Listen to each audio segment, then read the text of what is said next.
Este é mais um episódio da série de História das Heresias e hoje nós vamos falar de mais uma heresia cristológica cujo autor não foi tão odiado assim por parte da igreja.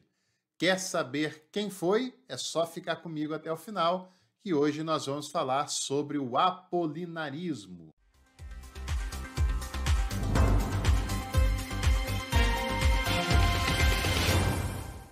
E você já faz parte do clube de membros aqui do canal? Se você considera esse trabalho relevante, esse trabalho de levar teologia, espiritualidade com profundidade e linguagem acessível para mais pessoas que passam por aqui, considere a possibilidade de nos apoiar. Clique em Seja Membro, escolha o seu pacote, os benefícios dele e venha participar aqui conosco. Essa heresia chamada apolinarismo, ela também surgiu no quarto século da era cristã e também foi uma heresia cristológica, especificamente cristológica, porque ela era uma proposta de pensar em como as naturezas de Cristo se harmonizavam. Isso vem até a rebote daquele episódio que eu fiz na semana passada, falando sobre o nestorianismo como consequência do Concílio de Nicéia. O Concílio de Nicéia encarou a pior de todas as heresias, que em breve eu vou fazer um vídeo contando sobre o que foi o arianismo, a ideia pensada pelo presbítero Ário de Alexandria. O Concílio de Nicéia determinou a sua condenação e também determinou a posição de fé ortodoxa, que deveria ser seguida, expressa através do credo niceno. E de lá em diante, os antioquenos começaram a distinguir as duas naturezas em Jesus. O Ário dizia que ele só tinha uma única natureza, que era o Logos criado em algum momento lá do passado, e como Nicéia determina que Jesus ele tem duas pessoas, uma pessoa humana, uma pessoa divina, e que essas pessoas se harmonizam de um modo pleno na mesma pessoa indivisível, sem mistura de Jesus. A escola antioquena e outros grandes teólogos começam a fazer uma clara distinção entre as duas naturezas de Jesus. No caso dos antioquenos, essa distinção vai sendo feita de uma maneira tão clara que parece comprometer a unidade pessoal de Jesus. Parece que eles vão dividindo com tanta clareza, com tanta ênfase, o Jesus humano, o Jesus divino, que parecem que essas duas unidades não estão mais tão unidas como era o propósito do Concílio de Nicéia. E diante disso, nós temos a figura do Apolinário. Quem era esse Apolinário? O Apolinário ele nasceu no ano de 310, 15 anos antes do Concílio de Nicéia, né? Então ele não é um personagem de Nicéia, mas ele vem depois. E ele era bispo da cidade de Laodiceia. Laodiceia sempre dando problemas.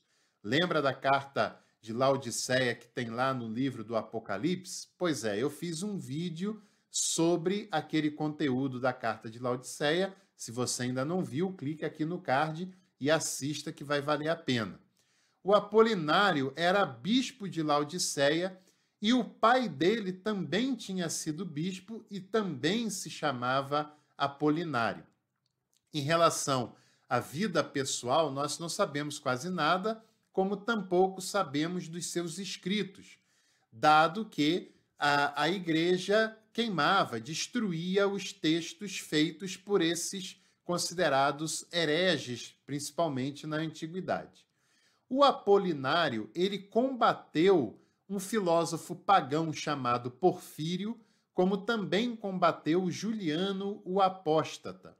Era um ferrenho defensor das declarações do Concílio de Nicéia, do Credo Niceno e também um opositor do arianismo, que mesmo tendo sido condenado em Nicéia, prevaleceu durante bastante tempo da história da antiguidade e até entrando pela medievalidade, para você ter uma ideia. A tese central do Apolinário dizia que o Verbo, quando encarnou em Jesus, passou a ocupar o papel do Espírito de Jesus. Veja bem o que esse ensinamento quer dizer. A cristologia do Apolinário provinha de uma antropologia platônica. Semana passada eu falava sobre a diferença da escola alexandrina, que tinha uma tendência platônica, e da escola antioquena, que tinha uma tendência mais aristotélica.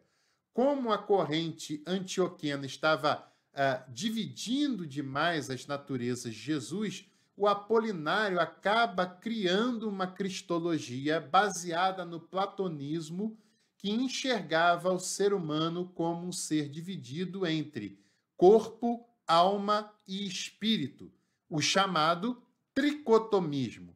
Já ouviu falar sobre esse ensinamento em algum outro lugar por aí? Tricotomismo ou dicotomismo?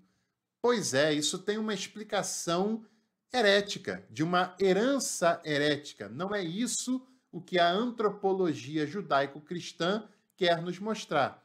Eu também fiz um vídeo falando sobre isso e eu vou deixar na tela final para você acompanhar com mais detalhes.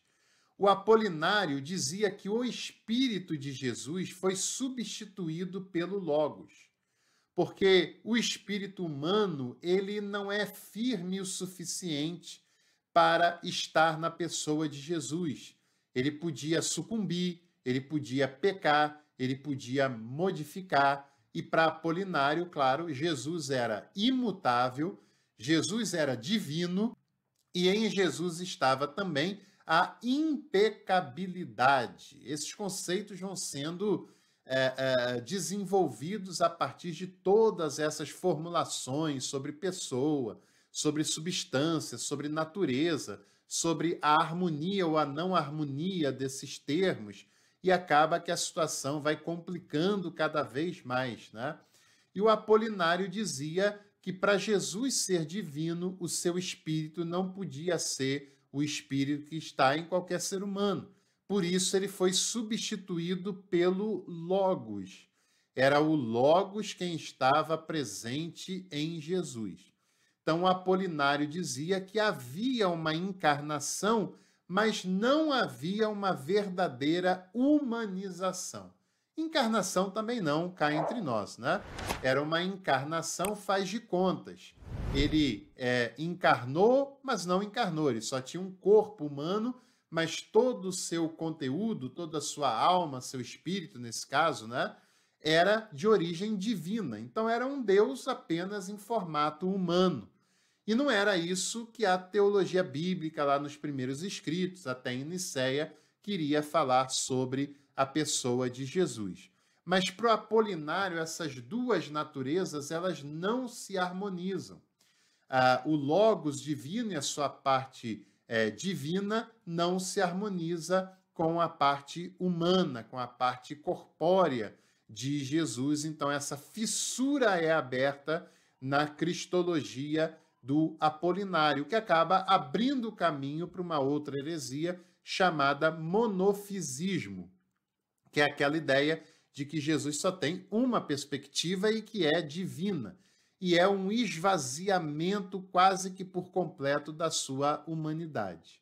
E hoje, nós ainda temos uma dificuldade enorme das pessoas lidarem com a humanidade de Jesus. Muitas pessoas ainda acham que é uma humanidade faz de conta, que Jesus é divino, que o seu esvaziamento não abriu mão da sua divindade, etc., e acabam sendo muito mais próximos do Apolinário do que próximos do verdadeiro sentido de esvaziamento e encarnação na pessoa de Jesus, conforme a fé cristã vai dizer desde lá dos primórdios desse ensinamento, né? O Apolinário, é claro, não serão aceitas as suas ideias. Agora nós temos aqui um detalhe. O Apolinário não é condenado, mas as suas ideias são condenadas. É feito um sínodo em Alexandria no ano de 362, que condena as ideias do Apolinário.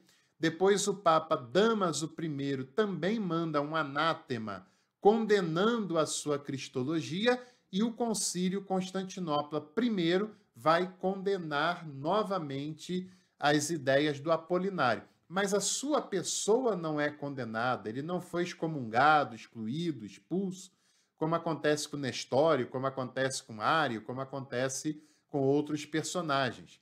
E alguns historiadores ainda dizem que mesmo depois de ter as suas ideias condenadas, o Apolinário, enquanto bispo, ainda tinha grande prestígio por parte da igreja, por parte dos seguidores, por parte de muitas pessoas que continuaram seguindo até o final da sua vida, que acontece no ano 390, 9 anos depois do Concílio Constantinopla I. E quando ele morre, os seus seguidores se dividem em dois grupos. Um grupo que permanece afirmando que Jesus só tem uma única pessoa, uma única natureza, não uma única pessoa, uma única natureza, né? Esses eram os monofisistas. E o outro grupo que acabou se aproximando e sendo novamente reconciliado com a igreja oficial, com a igreja romana, né?